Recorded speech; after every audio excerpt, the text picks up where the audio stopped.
the latest in my little series of videos on the poetry of Seamus Heaney that's prescribed for Leaving Cert 24.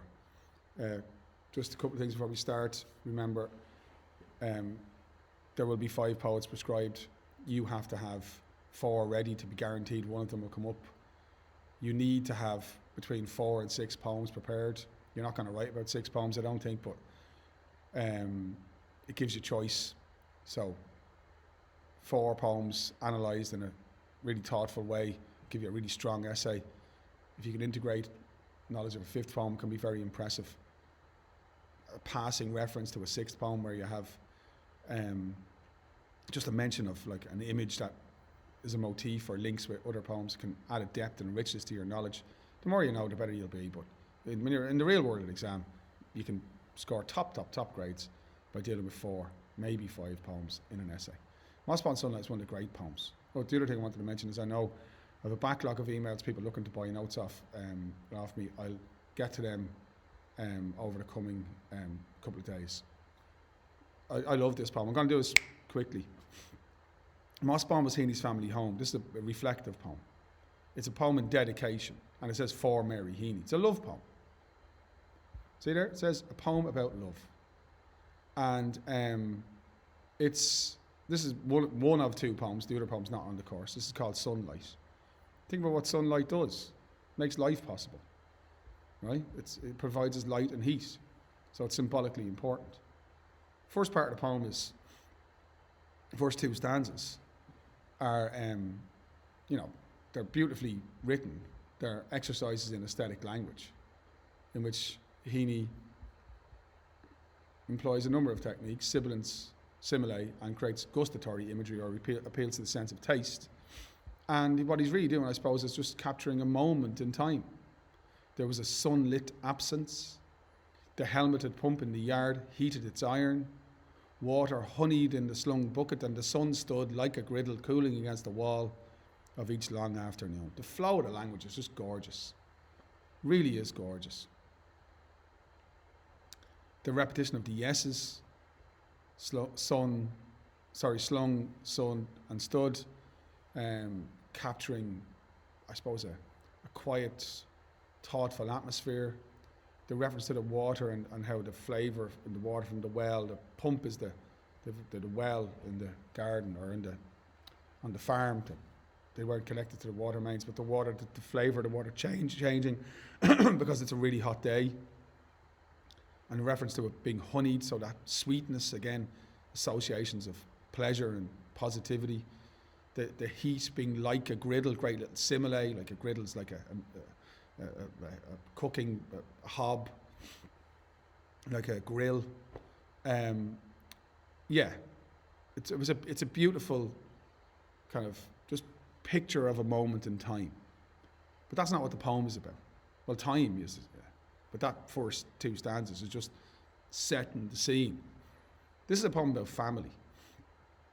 It's a poem about love, and as I said, time and change, the brevity of existence, and part of the fact that life is brief is the fact that life ends.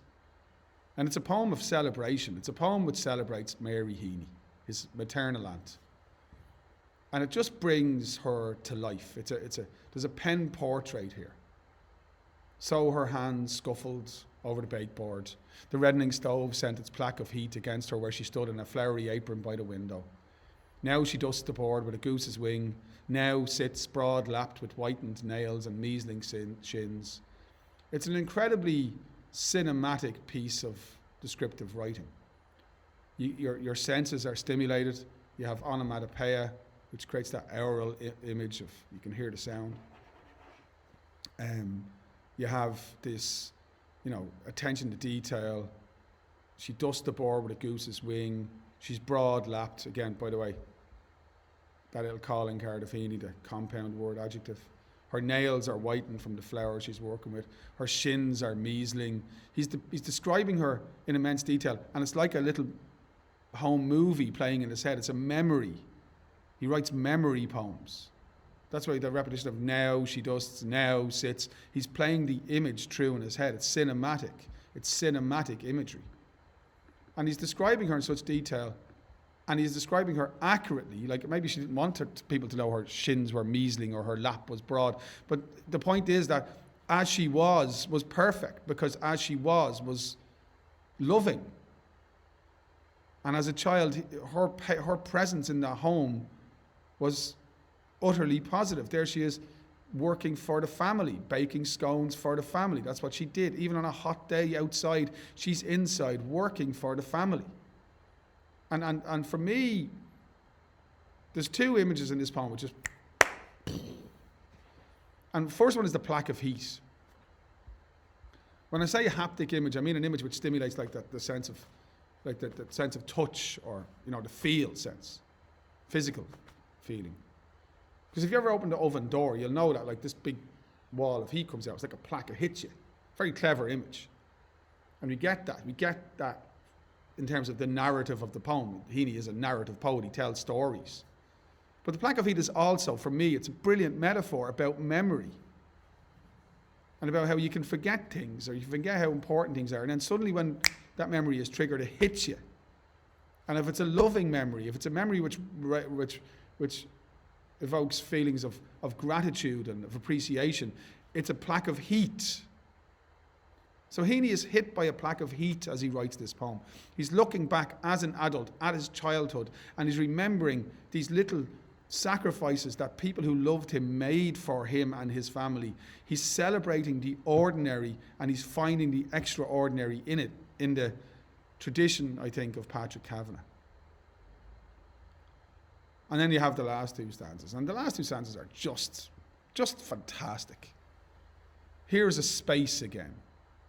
What does that mean? Here's a space. For me, it's a space. It's to think. It's a time for Heaney where he can just think.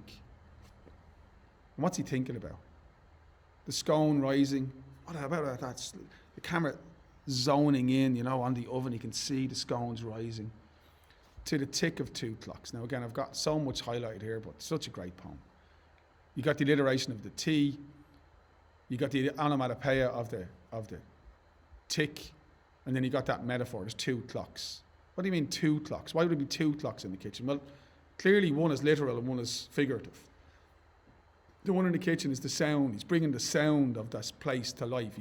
He's a descriptive writer. He's a storyteller. He wants to immerse us in his world, and he's brilliant at doing it. We can hear that sound. But we know that in Heaney's poetry, a call and a constable calls. And here, the use of the word ticking is emblematic of the passage of time. So the second clock is the clock. It's the clock that's always ticking. But we're never aware of it. Just as we're not aware of the fact that we're, you know, flying through space on a giant round fucking spaceship, you know, circling the Earth, taking 365 and a quarter days to go around. We don't feel that because gravity protects us from it. But that doesn't mean that's not happening. In the same way, we don't feel time going by, but it goes by, and the clock is always ticking. And it's only now that he's older and he's looking back and his aunt is no longer with him that he realizes what a precious moment that was. So he writes this poem to celebrate it and her. And then he ends with this, and one of the things about Heaney as well, he's a philosophical writer. You can't read The Harvest Bow or Postscript or Tolland Man or this poem and not be provoked into thinking about the bigger picture of human experience. And here, this declaration, in simple monosyllabic language, and here is love. Brilliant.